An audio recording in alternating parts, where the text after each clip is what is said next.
लाल देह लाली लसे अरुधर लाल लंगूर वज्र दे दानो दलन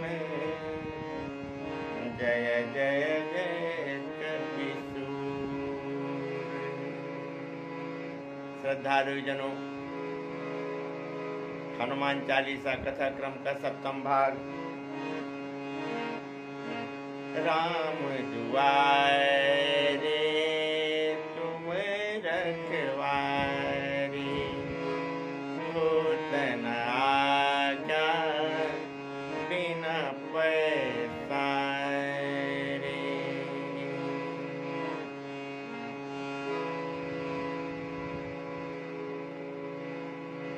भगवान राम के द्वार में जो कोई आए वो सुरक्षित हो जाता है। क्यों? पवन तनय हनुमान उनके रक्षक हो जाते हैं। दूसरी एक बात,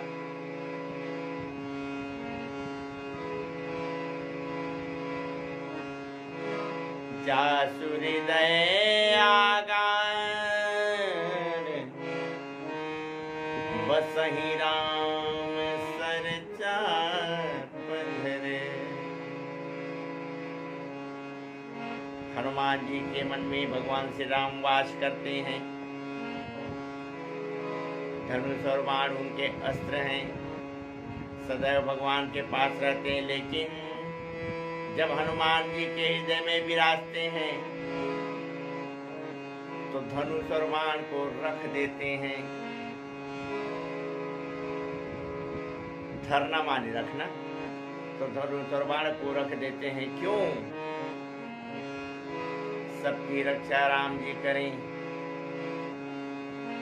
और हनुमान के रक्षण में भगवान श्री राम निश्चिंत हो जाते हैं। इसलिए उनको धनुष बाण की जरूरत नहीं पड़ती है। होत न आज्ञा बिना पैसारे। पैसारे का अर्थ पसरने से है और पसरने का अर्थ समर्पण है। तो जब तक भगवान के प्रति समर्पण न हो तो उनके राज्य में प्रवेश कर पाना संभव नहीं है। राम दुआरे तुम रखवारे, होत न आज्ञा बिना पैसारे।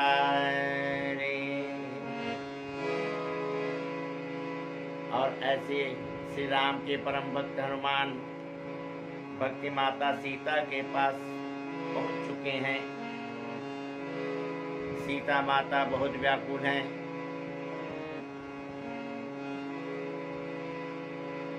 त्रिजटा माता से बोली कि माता, इस विरह की अग्नि में जलने से अच्छा है चिता की अग्नि में जल जाऊं। तो माता त्रिजटा तो भगवान राम के चरण में अति प्रेम करती थी, उनकी महिमा को जानी सुनी थी और धर्म व्यवहार में निपुण थी, पूरी संस्कारित थी और उनका विवेक उत्कृष्ट था।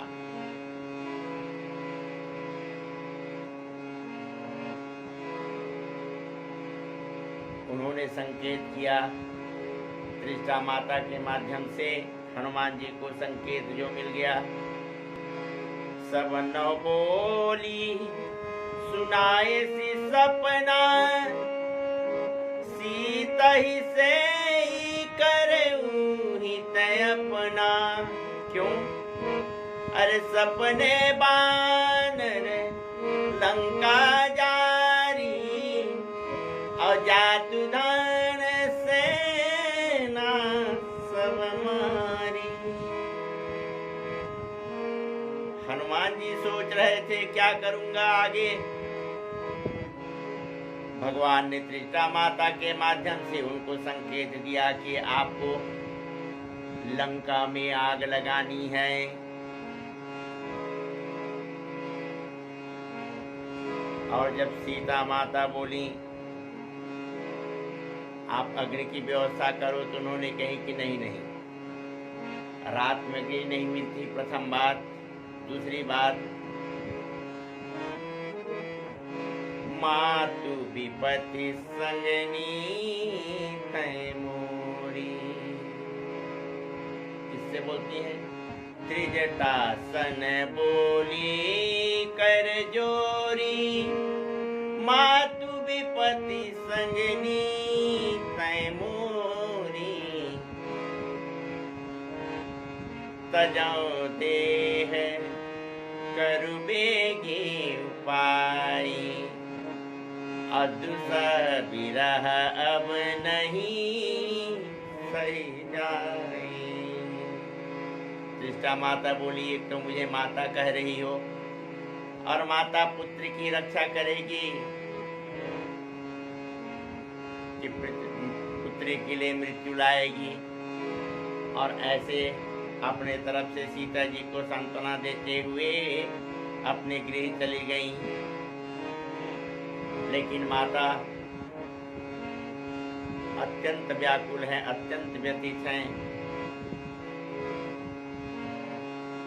वो बोलती हैं,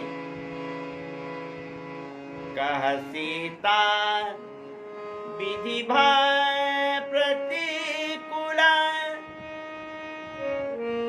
मिल ही न पावक मिटई न सूड़ा,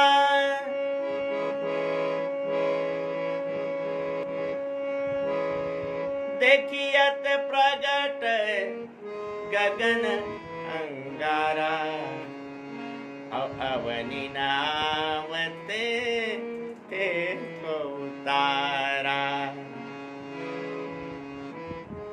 पावकमय शशि स्रवतन आगी, मानव मोही जानिहति भागी। आकाश में इतने सारे तारे हैं, कोई तो एक तारा अग्नि बन के आ जाओ। हे चंद्रमा, तुम में तो अग्नि है,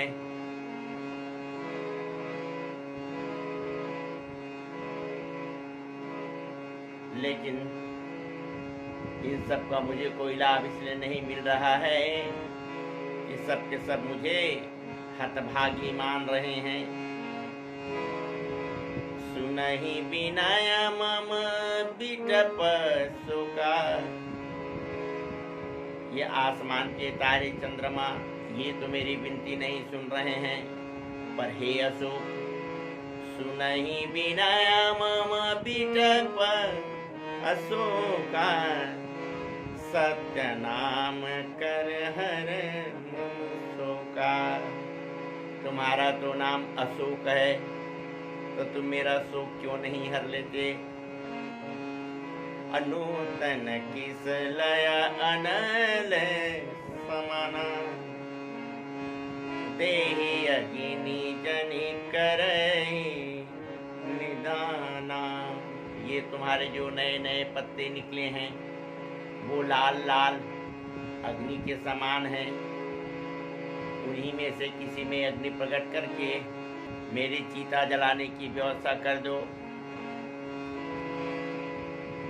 हनुमान जी मन ही मन बोलते हैं कि माता, नाम तो किसी का सत्य नहीं होता, केवल प्रभु का नाम ही सत्य होता है।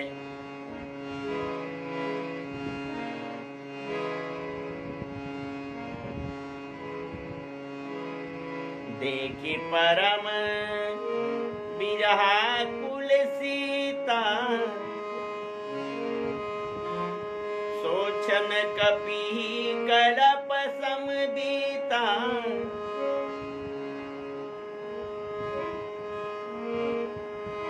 लक्ष्मण जी बोले कि भगवान प्रभु, आप सीता माता का पता लगाने के लिए हनुमान जी को भेज रहे हैं। उन्हें गृहस्थ का कोई ज्ञान नहीं है, आपका संदेश माता तक कैसे पहुंचाएंगे? भगवान श्री राम बोले, चूंकि हनुमान जी गृहस्थ नहीं है, सन्यासी हैं, वो तटस्थ रहेंगे। उनका कोई भी भाव संदेश में जाके नहीं जुड़ेगा, मेरी ही संदेश को कहेगा, अपनी तरफ से कुछ ना कहेगा। तो यहाँ देखी परम बिरहा कुल सीता, सोचन कपि कलप समबीता। शोकमय हो गए हनुमान जी, माता की व्याकुलता में समाहित हो गए। कपि कर हृदय विचार, दीन मुद्रिका डारी, तब जनु अशोक अंगार।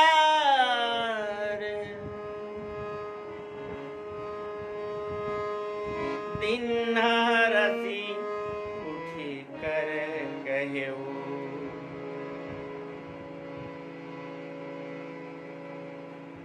ना किसी प्रकार का परिचय। और भगवान ने एक संदेश दिया था कि हनुमान तुम जा तो रहे हो, लेकिन एकदम से सीता जी के पास मत जाना। हनुमान जी बोले, क्यों प्रभु? छोटा सा बानर कर उतर के मैं माता के सामने प्रकट हो जाऊंगा।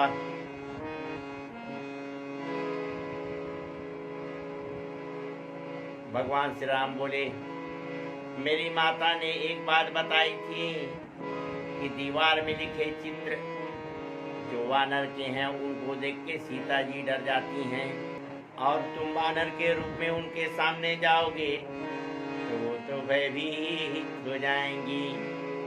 तो सारी बातों को विचार के, उचित समय जान के, और भगवान की दी हुई मुद्रिका को अशोक के वृक्ष के ऊपर से नीचे गिराते हैं। कपि कर हृदय विचार, दीन मुद्रिका डारी, तब और जनु अशोक अंगार। दिन हरसी उठी कर गए। जैसे अंगूठी गिरी सीता माता को लगा, सचमुच में अशोक के वृक्ष ने अंगार दे दिए, और उठती हैं और उसको ग्रहण करती हैं। तब क्या देखती हैं? तब देखी मुद्रिका मनोहर, राम नाम अंकित अति सुंदर। चकित चितव मुदरी पैचानी, हर्ष विषाद हृदय कुलानी। जब मन में अति व्याकुलता हो जाए, इस संदेश को गांठ बांध के रख ली जाए कि जब मन में व्याकुलता अधिक हो जाए तो एक ही मंत्र है जो इस व्याकुलता को खत्म करेगा, और वो है भगवान श्री राम का सुंदर नाम। और ऐसे विचार कर हनुमान जी जैसे ही मुद्रिका डाली, मतलब सीता माता को उन्होंने राम नाम दे दिया। जीति को सकई अजय रघुराई, अमाया ते अस रची नहीं जाई।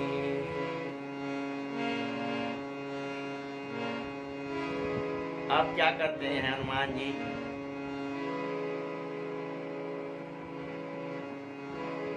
सीता मन विचार कर नाना, मधुर वचन बोले हनुमान।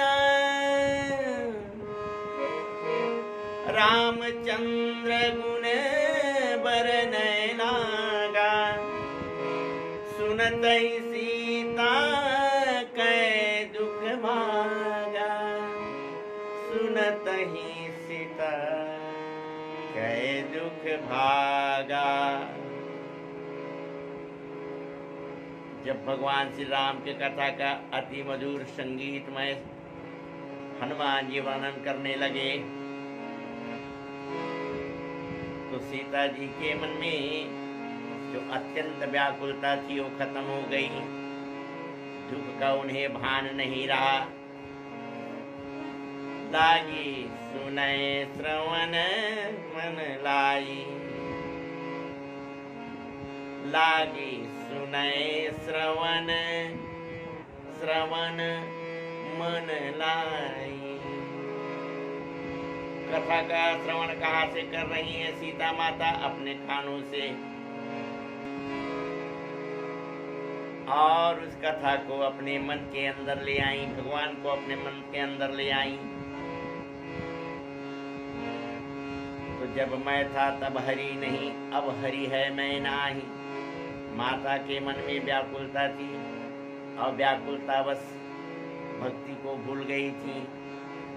जैसे श्री हनुमान जी ने कथा कहा तो कानों से सुन के अपने मन में भगवान को उतार लिए और माता सीता का दुख दूर हो गया।